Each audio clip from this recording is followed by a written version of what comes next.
nous a protégés et soutenus malgré les épreuves. Malheureusement, beaucoup de nos compatriotes nous ont quittés à cause de la maladie, des accidents, de la pauvreté ou encore des violences causées par les groupes armés, notamment les supplétifs de l'armée rwandaise appelée M23 et certaines milices exploitant nos richesses naturelles. À ceux qui pleurent leurs proches, à ceux qui portent dans leur chair et leur esprit les stigmates de ces violences, et à tous ceux qui luttent pour survivre face à la mauvaise gouvernance et à la prédation de nos ressources naturelles, j'exprime ma profonde compassion. Que Dieu se souvienne de chacun d'eux et répande sa miséricorde sur tout notre peuple. Je rends un hommage émouvant à mon directeur de cabinet, Jean-Claude Mwalimou Solo Sabiti, que Dieu a rappelé à lui le 23 octobre dernier. Mes chers compatriotes, notre pays traverse une période sombre, marquée par un désordre savamment orchestré depuis les hold-up électoraux de 2018, suivi par les simulacres d'élections de 2023. Toutes les contrées du pays sont en proie à un recul social. La situation désastreuse du Grand Kasaï, courageusement décrite par les gouverneurs du Kasaï central, l'archevêque de Kananga et l'évêque de Mweneditu, illustre la détresse de notre pays tout entier et une absence de vision qui conduit les pays lentement mais sûrement vers un suicide collectif. Le bilan est accablant. Ce n'est pas une opinion, c'est un constat qui s'impose. La corruption et les vols gangrènent nos institutions. Les défis de la RDC sont multiples et requièrent une mobilisation méthodique des ressources de l'État. Hélas, des milliards de dollars sont détournés à travers des projets fictifs et des contrats léonins. Les ressources du peuple sont dilapidées et les faits de corruption sont tellement légion que beaucoup ne s'en émeuvent plus. Le banditisme d'État d'une minorité prédatrice et les trains de vie surréalistes des institutions doivent interpeller chaque Congolais. Il s'agit là de votre argent, gagné à la sueur de votre fonds. Indignez-vous. Aux voleurs en col blanc, tapis dans les institutions, je vous renvoie à Dieu et aux images des fins de règne, les régimes qui affament leur peuple et vivent dans l'excès aux frais du contribuable. Cette absence totale de rigueur dans la gestion du trésor public accentue le problème auquel nous faisons face. La sécurité est inexistante. Le M23 contrôle plus de 130 localités au nord Kivu. Je répète, 130. Les ADF continuent leur massacre à Beni, Butembo, Lubero, Irumu et Mambasa. Les armées rwandaises, ougandaises et burundaises opèrent dans les nord Kivu et les sud de Kivu. Tout cela sous les regards impuissants de ce qui reste de l'État. Les groupes armés de tous bords sévissent à Ituri. Les Mubundo dérangent la quiétude des citoyens dans les grands Bandundu, à l'est de Kinshasa et dans une partie du Congo central. Le pays compte aujourd'hui plus de 8 millions de déplacés internes. Et cette situation devrait mobiliser l'attention de n'importe quel gouvernement avec un minimum de sérieux. Chez nous, les sujets est traité avec une légèreté déconcertante et les champagnes coulent à flot au sommet d'un État failli et faible. Notre armée est abandonnée. Après 6 ans au pouvoir, le régime n'a pas réussi à doter le pays d'une force militaire capable de défendre notre souveraineté. Nos soldats, courageux, mais sous-équipés affrontent des forces ennemies bien armées. L'argent dilapidé à Kinshasa à lui seul pourrait changer les rapports des forces sur le terrain. La diplomatie est défaillante face aux manœuvres de Paul Kagame et à ses accusations mensongères contre notre pays. Le gouvernement, par son absence de stratégie et d'action de dissuasion concrète. Nous sommes réduits à des slaves lyriques qui frisent la comédie et dénoncent des manques de sérieux qui rassurent l'ennemi sur les faibles capacités intellectuelles de son adversaire. Aujourd'hui, la faiblesse diplomatique de la RDC a réussi à ancrer dans l'opinion internationale l'idée selon laquelle les FDLR seraient une responsabilité congolaise. Pourquoi le gouvernement congolais ne demande-t-il pas à M. Kagame de discuter avec les FDLR et de neutraliser le M23? Là où ça blesse, c'est qu'en pareille circonstance, il paraît évident que tout leader censé chercherait un tant soit peu à tisser les liens entre citoyens et favoriser la cohésion nationale. Mais non. Les tribalismes primaires du régime divisent notre nation. Nous observons un repli identitaire au sommet de l'État, avec une opposition constante entre les frères dits des sang et les autres compatriotes. Une seule tribu bénéficie de nominations privilégiées dans les postes étatiques. On constate également des flux migratoires savamment orchestrés vers Kinshasa et Lubumbashi dans le but de renforcer une influence tribale et de déstabiliser les manifestations de l'opposition et de la résistance. Nous refusons que nos frères et sœurs soient instrumentalisés à des fins machiavéliques et purement politiciennes. En parallèle de tous ces mots, la pauvreté explose. Plus de 80 millions de Congolais vivent dans une des pauvretés les plus abjectes de la planète. Depuis 2019, la dépréciation du franc congolais a considérablement aggravé la situation, rendant la vie insoutenable pour les familles congolaises. Le constat est sévère. L'éducation et la santé s'effondrent. Les grèves des fonctionnaires, des médecins et des enseignants se multiplient.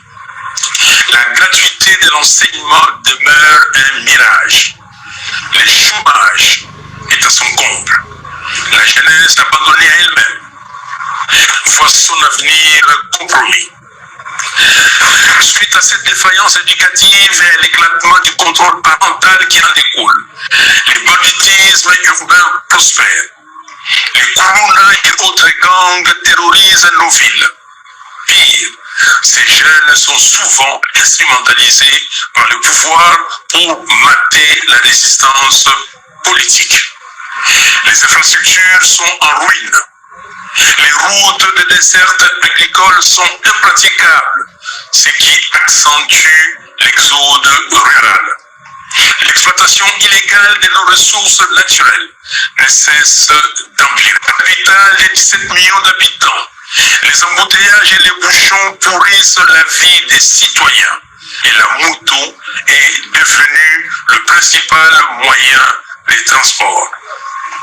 Les coûts en termes de perte de productivité se chiffrent par centaines de millions de dollars. Encore une fois, il ne s'agit pas là d'une opinion. Chaque Congolais constate ces réalités dans sa vie quotidienne. Les droits humains sont piétinés. Les opposants, activistes et journalistes sont enlevés, arrêtés et emprisonnés arbitrairement. Pour preuve, le 10 septembre dernier, M. Jérès Manzanza, membre de l'ECD, a été lâchement abattu par un policier devant le siège du parti et son corps est encore à la morgue. Aussi, 3 membres du parti, Madame Aimé Tabala, Monsieur Océan Lusanga Moulopo et Pierre Ngadiadia ont été enlevés le dimanche 22 dernier pour une destination inconnue jusqu'à présent. Face à ces bilans désastreux, l'honneur aurait depuis longtemps imposé la démission. Il n'y a aucune honte à regarder ses concitoyens en face et admettre son incapacité face aux problèmes multidimensionnels auxquels fait face le pays. Comble du drame, dans ces contextes désastreux, le régime choisit une fuite en avant, en ouvrant de manière inopportune le front d'un éventuel changement ou d'une révision de la Constitution. Cette initiative hasardeuse survient à un moment où le pays est en guerre et perd chaque jour des pans entiers de son territoire. Elle constitue une démonstration supplémentaire du suicide collectif dans lequel le régime veut entraîner le pays.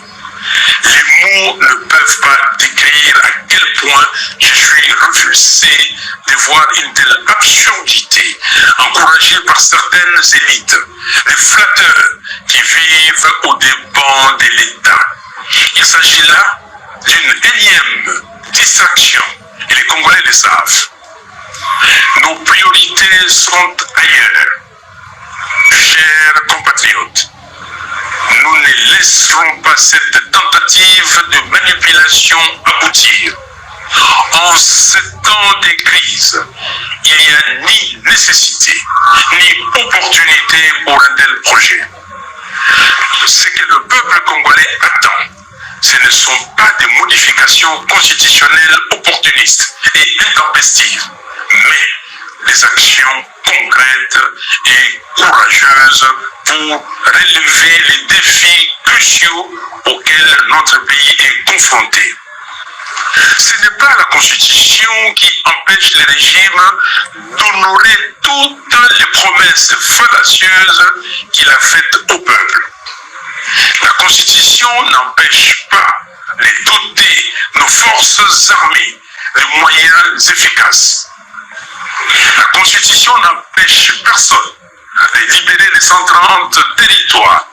La Constitution ne donne pas non plus les droits de dilapider les deniers publics. Un régime incompétent peut changer la Constitution 100 fois. Les mêmes mots produiront les mêmes effets. Il y a problème d'hommes, pas de texte.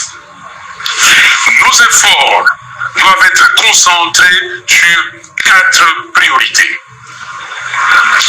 Restaurer l'intégrité territoriale. Mettre un terme à la guerre menée par le M23 et les forces étrangères afin de libérer nos terres et de restaurer la souveraineté nationale. Mettre fin à la prédation des ressources publiques. Réduire les trains de vie excessifs des institutions et mobiliser les fonds nécessaires pour renforcer notre armée. Financer des infrastructures essentielles et améliorer les conditions de vie des Congolais. Construire un véritable état de droit. Garantir le respect des droits humains, la justice et l'équité pour tous. Préparer des réformes institutionnelles ambitieuses. Réviser la loi électorale. Restructurer la commission électorale et la Cour constitutionnelle afin de créer les bases d'élections véritablement transparentes, crédibles et apaisées. Voilà pourquoi, chers compatriotes, je réitère mon appel à nos pères spirituels pour réunir, dans le cadre du processus de Kinshasa, toutes les parties prenantes autour du thème vérité, réconciliation, cohésion nationale, afin d'œuvrer pour un Congo libre, fort, digne et prospère. Nous appelons la SADC, l'Union africaine et les Nations unies à soutenir le processus de Kinshasa pour faire avancer celui de Luanda. J'exige la libération de Jamal Kabound, Seth Kikouni, Mike Mukebai, Jackie Ndala, du député provincial Alain Siwako, du député honoraire Jean-Paul Ngangondi, le militant pro-démocratie Delgat Idengo, Mamicho Ndungo King, Fiston Isambiro, Jimmy Nziali, Zarko Sefou, les 3 membres de l'SID et de tous les autres prisonniers d'opinion. Le régime doit cesser les intimidations et les arrestations arbitraires. Peuple congolais, comme en janvier 2015, mobilisons-nous pour dire non au changement de la Constitution, non à la présidence à vie en RDC. Je demande instamment à M. Félix Tshisekedi de cesser le mensonge, la manipulation et la démagogie. Congolaises et Congolais, très chers compatriotes, en ce 30 décembre 2024, je tiens à vous adresser mes vœux le plus sincères de paix, de bonheur et de prospérité pour l'année 2025. Que Dieu bénisse chacun de vous, qu'il illumine le Congo de sa lumière pour que nous retrouvions enfin la paix, la sécurité et la dignité. Soyons unis et déterminés pour relever notre pays. Que Dieu bénisse la République démocratique du Congo et son vaillant peuple. Je vous remercie.